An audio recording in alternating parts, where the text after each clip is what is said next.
Igagalang ng United Nationalist Alliance o UNA ang desisyon ni Senadora Grace Poe sa presidential election sa susunod na taon. Kaugnay rin ito ng napabalitang pag-uusap ng Senadora at ni DILG Secretary Mar Rojas hinggil sa halalan. Si Julius Isamburun sa detalye.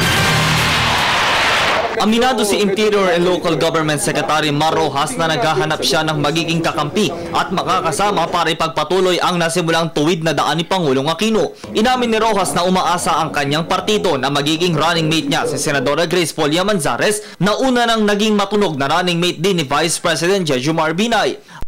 Ng DILG, nakikita nila ang posibilidad ng pagganda ng ekonomiya ng bansa sa ilalim ng kanilang tandem ni Poe. Wala pa namang formal na pagpupulong ang naganap sa pagitan nila ng Senadora, ngunit kinumpirma ni Poe na kinausap siya ni Rojas tungkol sa posibilidad ng pagiging running mate sa halalan 2016. Maraming salamat at magandang tanghali sa ating lahat.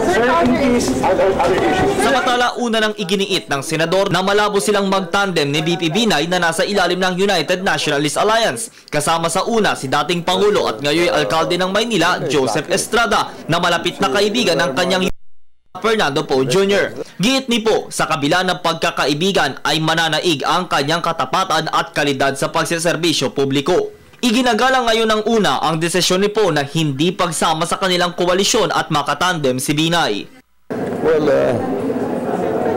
each of the candidates has his or her prerogatives kung kanina gusto, no?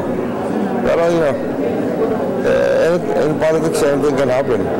Right now, the Vice President Binay is still leading the survey. Base sa pinakahuling ulat, wala pang kumpleto ang Liberal Party sa mga tatakbong personalidad sa ilalim ng kanilang ticket sa 2016 elections. Para sa Telebisyon ng Bayan, ako si Julius D. Samburon.